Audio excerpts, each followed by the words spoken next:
شہرہ آفاق مصنف امتیاز کلیانوی کی مشہور زمانہ آپ بیتی امتیاز نامہ اب آپ سن سکیں گے آڈیو لائبریری میں۔ پارٹ 20، 21، 22۔ گوجر خان تھانے پر حملہ۔ ہمارے کالج کے دنوں ایک عجیب واقعہ ہوا۔ پولیس نے چوری کے شبے میں مسعود نامی ایک شخص کو گرفتار کیا اور پھر اس پر اتنا تشدد کیا کہ تشدد کے دوران ہی اس کی موت واقع ہو گئی، اور پھر پولیس نے اس واقعے کو خودکشی قرار دینے کے لیے اس کی لاش کو تھانے کے اندر ہی آگ لگا دی۔ حقیقت کیا تھی یہ تو صرف اللہ ہی جانتا ہے، مگر جو ہم تک خبر پہنچی وہ اس طرح تھی کہ مسعود کو بے گناہ گرفتار کیا گیا تھا اور اس پر بے پناہ تشدد کیا گیا، جس کی تاب نہ لا کر مسعود بے ہوش ہو گیا، اور پولیس والوں نے یہ سمجھ کر کہ مسعود کی موت واقع ہو گئی ہے اس پر تیل چھڑک کر آگ لگا دی۔ آگ لگنے کے بعد بیچارہ مسعود تڑپ تڑپ کر التجائیں کرتا رہا، مگر ظالم پولیس والوں نے کچھ نہ کیا اور خاموش تماشائی بنے اس کے راکھ ہونے کا تماشا دیکھتے رہے۔ یہ اندوہناک خبر سن کر ہم لوگ مشتعل ہو گئے اور 10-12 لڑکوں کا گروپ سیدھا تھانے چلا گیا اور وہاں جا کر شور شرابہ کرنے لگا کہ اس واقعے کے ذمہ دار پولیس والوں کو گرفتار کر کے ان کے خلاف پرچہ درج کیا جائے۔ اب خدا جانے ابتدا کس طرف سے ہوئی، مگر ان لڑکوں کی پولیس والوں کے ساتھ پہلے گالم گلوچ ہوئی، پھر بات ہاتھا پائی تک جا پہنچی۔ پولیس والوں نے سب لڑکوں کو جی بھر کے پٹائی کی اور 2-3 کو حوالات میں بند کر دیا۔ پولیس سے مار کھانے کے بعد لڑکے سیدھا کالج واپس آ گئے۔ ایک لڑکے نے جا کر گھنٹی بجا دی، جس کی آواز سن کر سارا کالج باہر آ گیا۔ پھر ان زخمی لڑکوں کی حالت دیکھ کر پورا کالج ببھر گیا۔ مسعود کے ساتھ ہونے والی زیادتی پر پہلے ہی لڑکوں کو پولیس والوں پر غصہ تھا، مگر اس واقعے کے بعد تو ان پر کسی کا کنٹرول نہ رہا۔ ہمارے کالج کا مین گیٹ جی ٹی روڈ پر کھلتا تھا۔ اس وقت موٹر وے اسلام آباد تا لاہور نہیں بنی تھی،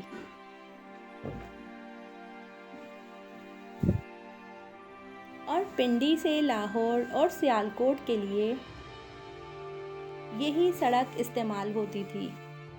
اس وجہ سے یہ روڈ خاصا مصروف ہوتا تھا۔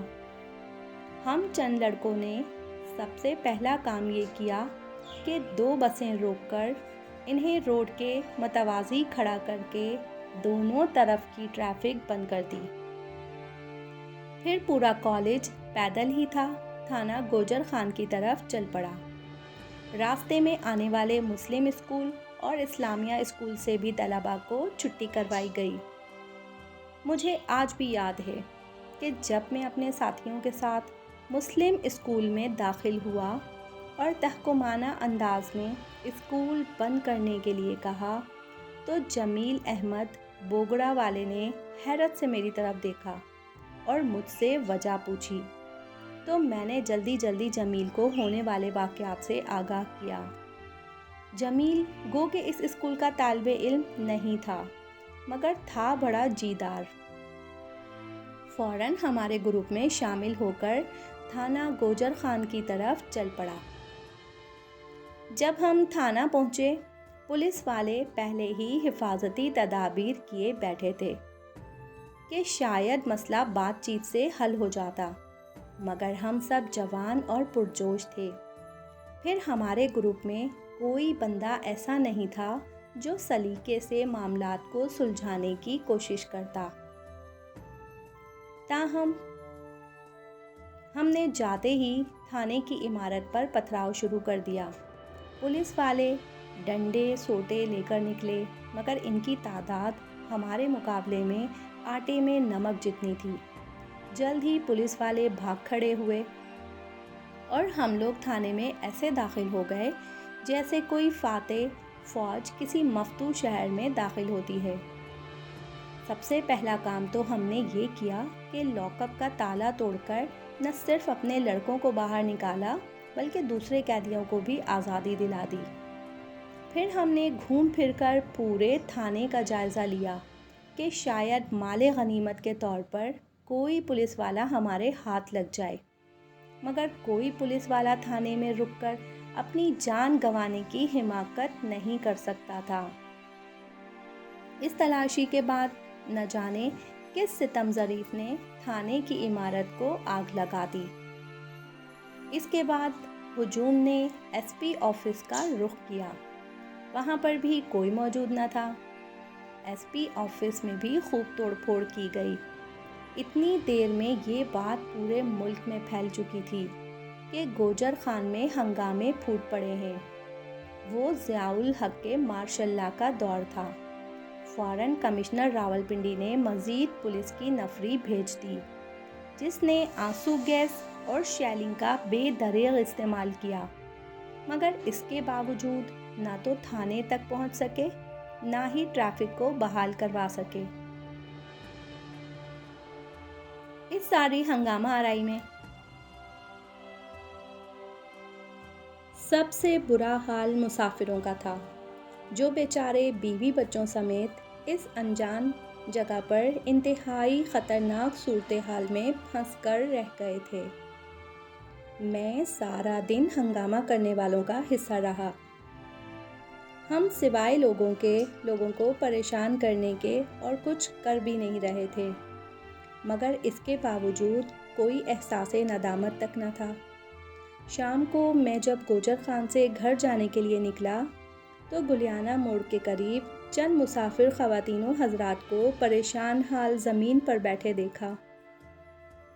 قریب ہی ان کے معصوم بچے گلا پھاڑ پھاڑ کر رو رہے تھے۔ اس وقت ہم 8 لڑکے تھے۔ میں بھاگ کر ان مسافروں کے پاس پہنچا اور رونے کی وجہ پوچھی تو ایک ادھیڑ عمر خاتون نے بتایا کہ بیٹا، ہم لوگ صبح سے بھوکے پیاسے بسوں میں بیٹھے ہیں اور اب بچوں نے بھوک سے بلبلانا شروع کر دیا ہے۔ خواتین نے حوائج ضروریہ کے لیے جانا ہے۔ ہم لوگ لاہور سے پنڈی جا رہے ہیں، یہاں کوئی ہمارا جاننے والا نہیں، بتاؤ ہم کیا کریں؟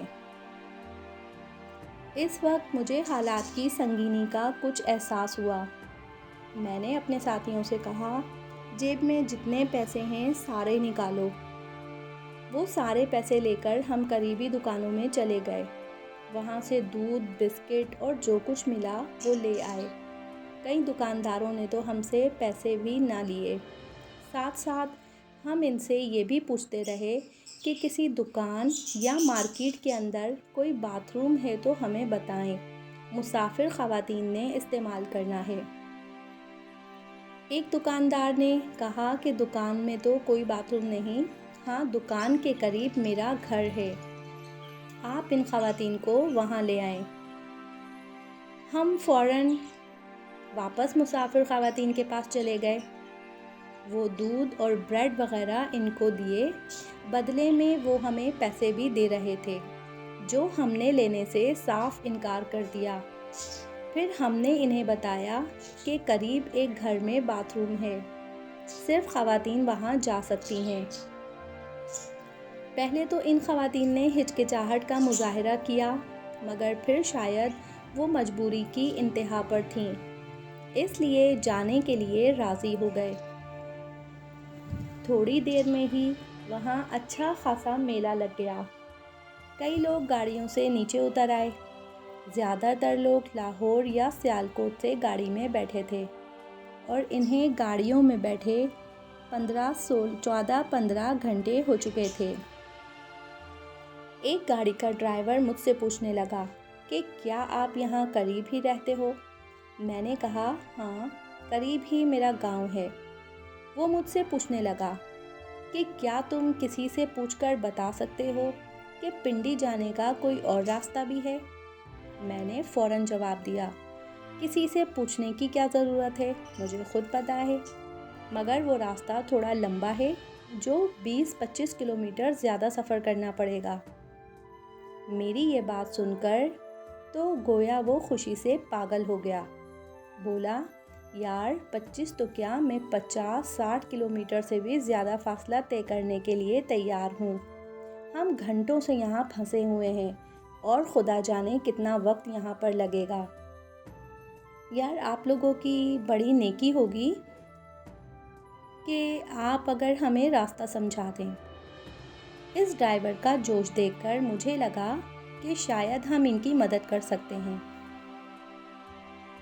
میں نے وہیں پر پینسل کاپی نکال کر اس ڈرائیور کو نقشہ بتا کر دیا کہ گلیانہ موڑ سے آپ نے دولتالہ کی طرف جانا ہے، پھر دولتالہ کراس کر کے دولتالہ موڑ سے دائیں موڑ چکوال روڈ سے ہوتے ہوئے مندرہ پہنچ جانا ہے، وہاں سے سیدھا راولپنڈی۔ وہ فوراً تیار ہو گیا۔ ہم نے اس ڈرائیور اور بس میں موجود سواریوں سے یہ بھی وعدہ لیا کہ آپ مندرہ روک کر یہ متبادل راستہ پنڈی سے آنے والوں کو بھی سمجھاؤ گے تاکہ لاہور جانے والی یا سیالکوٹ جانے والی گاڑیاں اس راستے سے اپنی منزل کی طرف جا سکیں۔ اس کے بعد ہم گھنٹوں گلیانہ موڑ پر کھڑے ہو کر ٹریفک وارڈن کی طرح ٹریفک کو گلیانہ روڈ کی طرف موڑتے رہے، اور پھر بعد میں آنے والی گاڑیوں نے خود بخود اگلی گاڑیوں کو فالو کرنا شروع کر دیا، تو ہم لوگوں نے بھی گھر کی راہ لی۔ ہم آدھا دن تقریب کار اور آدھا دن تعمیر کا کام کرتے رہے، مگر اس پورے دن میں ایک بار بھی یہ خیال نہ آیا کہ ان ہنگاموں کی خبر ہمارے گھر میں بھی پہنچ چکی ہوگی اور دوسرے لوگوں کی طرح وہ بھی پریشان ہوں گے۔ میں جب گھر پہنچا تو والدہ اور دونوں بہنیں مصلے پر بیٹھی میری سلامتی کی دعائیں مانگ رہی تھیں۔ اس وقت مجھے نہ صرف شرمندگی ہوئی بلکہ ساتھ ہی یہ احساس بھی ہوا کہ ہمارے ان کارناموں کی وجہ سے بے شمار لوگ وقت پر گھر نہ پہنچ سکے ہوں گے، اور ان کے گھر والے بھی بالکل اسی طرح بلکہ اس سے زیادہ ہی پریشان ہوں گے جس طرح میرے گھر والے میری وجہ سے پریشان تھے۔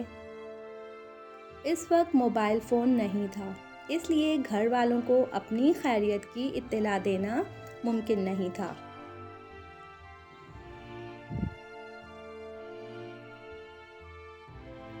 پارٹ 21 کسوٹی۔ ہمارے کالج کے دنوں میں پی ٹی وی پر ایک پروگرام کسوٹی لگتا تھا جس میں کسی بھی شخصیت، کردار یا عمارت کو 20 سوالوں میں پوچھنا ہوتا تھا۔ طریقہ کار یہ تھا کہ کوئی بھی مہمان ایک شخص کا نام کاغذ پر لکھ کر رکھ لیتا، اور میزبان کے ساتھ موجود ماہرین جو کہ عموماً عبید اللہ بیگ، غازی صلاح الدین یا افتخار عارف ہوتے تھے، مہمان سے اس پوشیدہ شخصیت کے متعلق 20 سوال کرتے تھے جن کا جواب ہاں یا نہ میں دیا جا سکے۔ مثلاً شخصیت زندہ ہے؟ اگر نہیں تو مرے ہوئے 100 سال سے زیادہ عرصہ ہو گیا۔ مرد کی شخصیت ہے؟ وغیرہ وغیرہ۔ میں یہ پروگرام بڑے شوق سے دیکھتا تھا۔ چونکہ میرا مطالعہ اچھا خاصا تھا، اس لیے کالج میں اکثر دوستوں سے کسوٹی کھیلتا اور 90% شخصیت تک پہنچ ہی جاتا تھا۔ ایک بار ہم سب دوست پنڈی سے لاہور جا رہے تھے۔ وقت گزارنے کے لیے ہم راستے میں کسوٹی کھیلتے جا رہے تھے۔ میرے دوست کسی اہم شخصیت کو ذہن میں رکھتے اور 20 سوالوں کے اندر اس شخصیت تک پہنچ جاتا۔ ہمیں پتہ نہیں تھا، مگر ہم سے ایک سیٹ پیچھے ہسٹری کے کوئی پروفیسر بیٹھے ہوئے تھے۔ ان کا نام اب یاد نہیں آ رہا۔ جب ہم لاہور کے قریب پہنچے تو پروفیسر صاحب اپنی سیٹ سے اٹھ کر میرے پاس آئے، اپنا تعارف کروانے کے بعد مجھے شاباشی دی اور جیب سے 100 روپیہ نکال کر انعام کے طور پر مجھے دے دیا۔ انہوں نے میری نالج کی بہت زیادہ تعریف کی اور کہنے لگے میں 20 سال سے کالج میں ہسٹری پڑھا رہا ہوں، مگر تمہاری عمر کا کوئی لڑکا میں نے اتنا ذہین اور صاحب علم نہیں دیکھا۔ کالج دور میں ہی میرا ایک اور فن بھی مجھ میں ظاہر ہوا تھا، اور وہ یہ کہ میں گھڑی دیکھے بغیر ہی ٹائم بتا دیتا تھا۔ میرے بتائے ہوئے وقت میں اور اصل وقت میں 4-5 منٹ سے زیادہ کا فرق نہیں ہوتا تھا۔ وقت بتانے والے اس فن میں سے بھی میرے کالج کے دوست بہت حیران ہوتے تھے۔ دوستوں نے بے شمار طریقوں سے مجھے چیک بھی کیا کہ کہیں میں کوئی فراڈ تو نہیں کر رہا، مگر ہر بار میں سرخرو ہی رہا۔ دراصل میں صبح گھر سے نکلتے وقت ایک بار گھڑی دیکھتا تھا، پھر ہر آدھے گھنٹے بعد گھڑی دیکھنے سے پہلے میں اندازہ کر لیا کرتا تھا کہ اس وقت کیا ٹائم ہوا ہوگا۔ چند ہفتوں کی پریکٹس کے بعد میرا اندازہ اتنا پرفیکٹ ہو گیا کہ میرا بتایا ہوا وقت ہمیشہ ہی ٹھیک نکلا کرتا تھا۔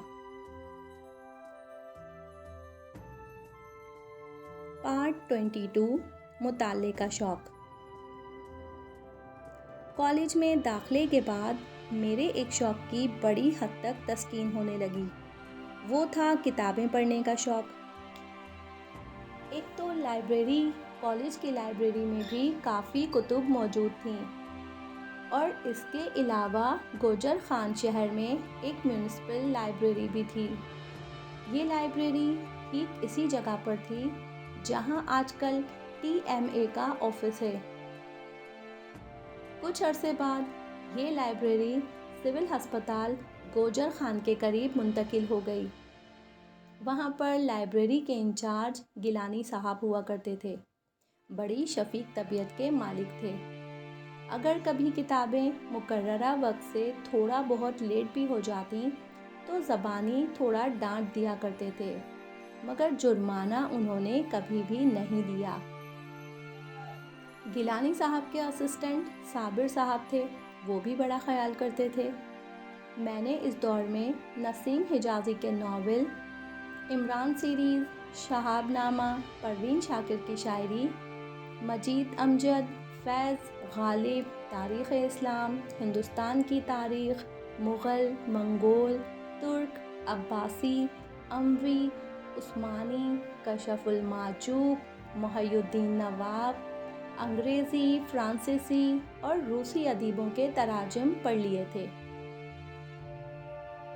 اس وقت کی پڑھی جانے والی کتابوں نے ساری زندگی میری رہنمائی کی اور ہر جگہ میری شخصیت کو ممتاز بنائے رکھنے میں بہت اہم کردار ادا کیا۔ اسی دوران مجھے شعر و شاعری پڑھنے کا جنون سوار ہوا۔ لاہور میں نے اردو ادب کے زیادہ تر شعراء کو پڑھ ڈالا۔ شاعری پڑھنے کا اثر یہ ہوا کہ میں خود بھی شعر کہنے لگا۔ میں نے چند غزلیات بھی لکھ ڈالیں۔ کالج میں ہمارے سینئر ثاقب امام رضوی کو دکھائیں تو انہوں نے بہت سراہا، اور میری ایک غزل کو کالج کے رسالے کانسی کے لیے بھی منتخب کر لیا، جس سے کہ مجھے بے حد خوشی۔ اس وقت میں تخلص میں اپنا نام امتیاز ہی استعمال کرتا تھا۔ بعد میں نے اپنا تخلص میک رکھ لیا۔ ان دنوں کالج میں ایک دن ٹینٹوریل پیریڈ بھی ہوتا تھا، جس میں طلباء اپنے پسندیدہ اشعار اور لطائف وغیرہ سنایا کرتے تھے۔ یہ پیریڈ میرے پسندیدہ ترین پیریڈز میں سے ہوتا تھا۔ مجھے سینکڑوں اشعار زبانی یاد تھے اور بے شمار لطائف بھی ازبر تھے، جس کی وجہ سے میں ٹیٹوریل پیریڈ کی جان ہوا کرتا تھا۔ بعد میں اشعار پڑھنے اور لطائف سنانے کی عادت میں ایسی روانی آ گئی تھی کہ کسی بھی موقع کے لیے میرے پاس اسی مناسبت سے کوئی شعر یا لطیفہ ضرور موجود ہوتا تھا۔ اس عادت نے بھی میری شخصیت اور قدر و منزلت میں بہت اضافہ کر دیا۔ اگر آپ اس کتاب کو ڈاؤن لوڈ کرنا چاہتے ہیں تو ڈسکرپشن میں دیے گئے لنک کی ہیلپ سے آپ ایزیلی اس کتاب کو ڈاؤن لوڈ کر سکتے ہیں۔ شکریہ۔